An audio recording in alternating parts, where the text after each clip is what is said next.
किसी को मजदूर चाहिए क्या? मजदूर। मैं सारा काम कर सकता हूँ। क्या कोई काम देगा हमें? तुम लोग कौन हो बच्चों? हम तीनों अनाथ भाई हैं। इसीलिए गांव-गांव घूम रहे हैं। शायद कोई दयालु मालिक मिल जाए तो फिर हम उसके लिए काम कर सके। हैं, और उसे अपने पिता की तरह आदर और सम्मान भी देते हैं। हाँ। अच्छा, तो आज से मैं तुम्हारा धर्मपिता होऊंगा। वो तीनों भाई तैयार हो गए और उस बूढ़े के साथ चल पड़े। अंधेरे जंगल के अंदर से त्रिभुजाकार मैदान को पार करते हुए उन्हें मिला एक बड़ा मकान जो बहुत ही सुंदर था। पास ही था एक बगीचा और उसमें रंग बिरंगे फूल। एक सुंदर सी लड़की उस बगीचे में पानी दे रही थी। अरे वाह, कितनी सुंदर है। अगर ऐसी लड़की से मेरी शादी हो जाती और मेरे पास कुछ गाय भी होती तो फिर हम अपनी जिंदगी सुख से बिताते। तुम्हारे मन की इच्छा मैं पूरी कर सकता हूँ। सच में आप पूरा कर सकते हैं? तुम लोग मेरे धर्म पुत्र हो तो क्या मैं तुम्हारे लिए इतना भी नहीं कर सकता? बूढ़े ने आगे जाकर उस लड़की से बात की।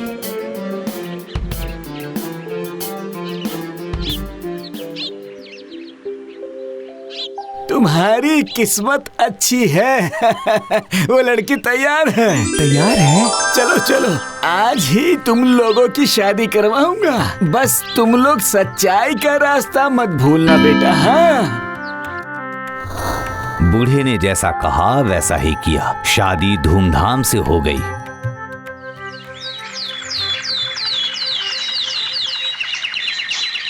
अब रास्ते पर आगे बढ़े मझला भाई, छोटा भाई और वो बूढ़ा। वाह, अब जाकर भैया के सुख के दिन शुरू हो गए। हमारा क्या होगा कौन जाने। अगर किस्मत में हुआ तो तुम्हें भी सब मिलेगा। वो बूढ़ा आदमी दोनों भाई को लेकर आगे बढ़ता गया। बाबा, मैं और नहीं चल सकता हूँ बाबा। ठीक है। वो वहाँ जो रोशनी जल रही है उसी घर में जाकर हम आश्रय लेंगे। हाँ।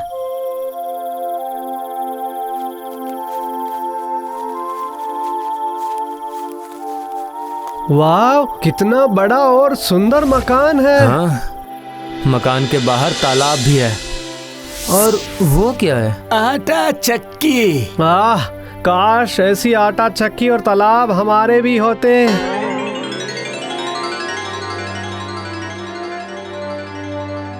कोई घर में है क्या? वाह, कितनी सुंदर है।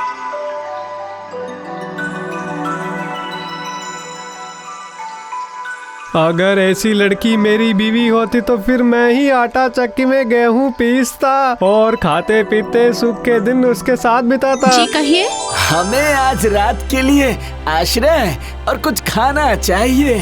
अच्छा ठीक है, आइए।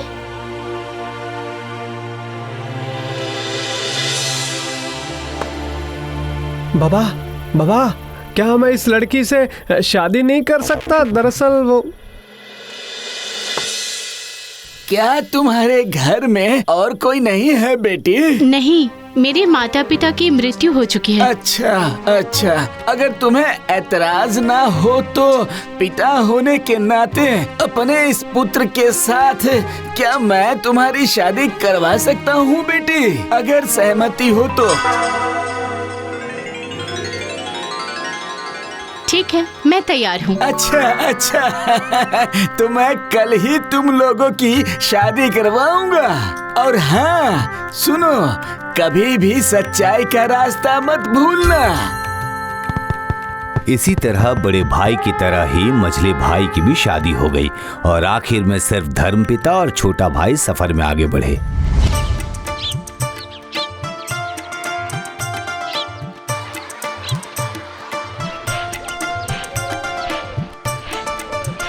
आहा, कितना सुंदर गांव है, कितनी शांति है चारों ओर।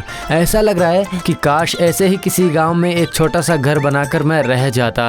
हाँ, यहाँ के लोग बहुत गरीब हैं, पर बहुत ही ज्यादा सुखी हैं। मैं भी ऐसे ही सुखी होना चाहता हूँ पिताजी। बड़ा आदमी बनकर क्या होगा अगर शांति ही ना रहे। वाह वाह वाह, ठीक है ठीक है। उसी वक्त वहाँ झोपड़ी से हाथों में घड़ा लिए एक बहुत ही सुंदर लड़की बाहर आई। छोटे भाई की नजर उस पर पड़ी। देखिए पिताजी, वो लड़की कितनी सुंदर है। अगर ऐसी लड़की मेरी पत्नी बन जाती तो। लेकिन ये तो बहुत ही गरीब है। उससे क्या, हम दोनों मिलकर अपना गुजारा तो आराम से कर लेंगे पिताजी, और कोई कमी भी नहीं होगी। अच्छा अच्छा, तो फिर चलो मेरे साथ। बेटी, थोड़ा पानी दोगी बेटी? बहुत प्यास लगी है। आप दलान में बैठिए बूढ़े बाबा, मैं अभी लाती हूँ, ठीक है?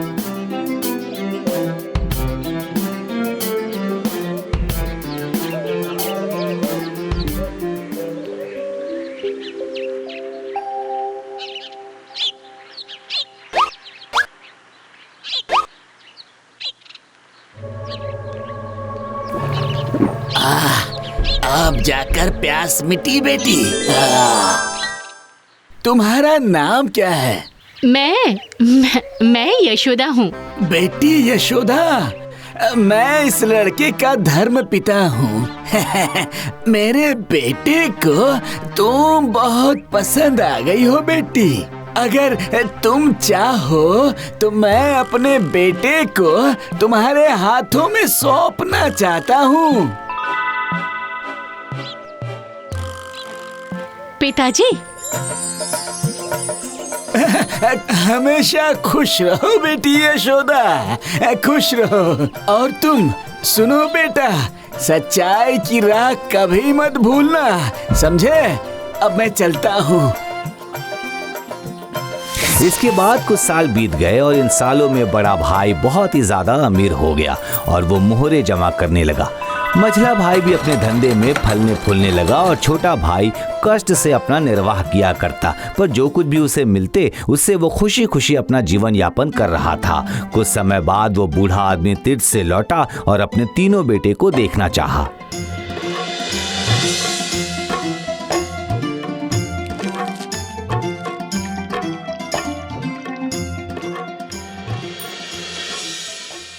मालिक, जरा दया करिए और इस बेचारे बूढ़े को कुछ खाने को दे दीजिए। हे, तू बूढ़ा कहाँ है?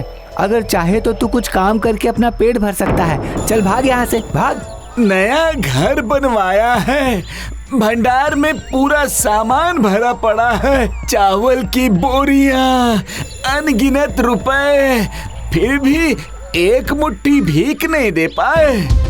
थोड़ी दूर आगे जाने के बाद वहां से कुछ ऊंचाई पर जाकर बड़े भाई के घर द्वार को अच्छे से देखने लगा। तभी सब जलकर राख हो गया। हाय हाय, ये क्या हो गया? पानी। उसके बाद वो मझले भाई के पास गया।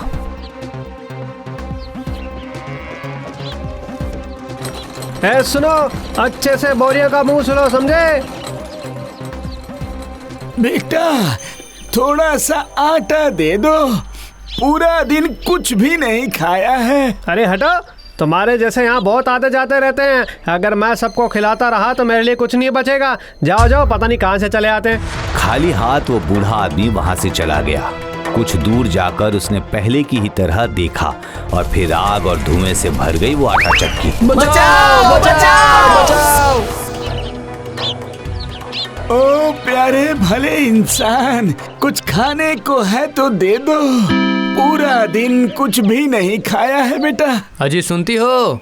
जी आई, बोलिए। इन्हें घर में ले जाकर बिठाओ और कुछ खाने को दो। अच्छा, आइए बाबा, अंदर आइए।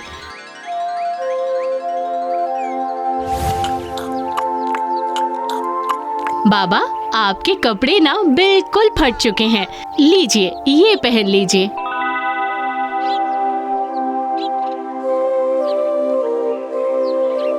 ये क्या, आपके सीने पर क्या हुआ है? ये पुराना घाव है जो ठीक नहीं हो रहा है। इसी घाव की वजह से ही मैं जल्दी ही मर जाऊंगा। अरे ये क्या बात हुई? इस घाव को ठीक करने की कोई दवा नहीं है क्या? है, पर दे सकने के बावजूद कोई नहीं देगा। क्यों नहीं देगा? बताइए क्या दवा है, हम लोग देंगे। ये काम बहुत ही कठिन है। अगर कोई मकान मालिक अपनी सारी चीजों के साथ अपना घर जलाकर उसकी राख मेरे शरीर पर छिड़क दे, तभी मेरा ये घाव सूखेगा। हैं? क्या कहा? सुनो, तुम क्या कहती हो? देखिए, थोड़ा दुख उठाकर हम दूसरा मकान तो बना लेंगे, लेकिन अगर एक इंसान मर जाए तो क्या हम उसे वापस ला पाएंगे? हाँ, सही कह रही हो। तो चलो चलो चलो, सभी बाहर चलते हैं। छोटे भाई ने अपने हाथों से घर में आग लगा दी। पूरा घर लहलहाता हुआ जल उठा। वहाँ पर खड़ा दिखाई दिया एक बड़ा विशाल मकान। ये क्या देख रहा हूँ मैं?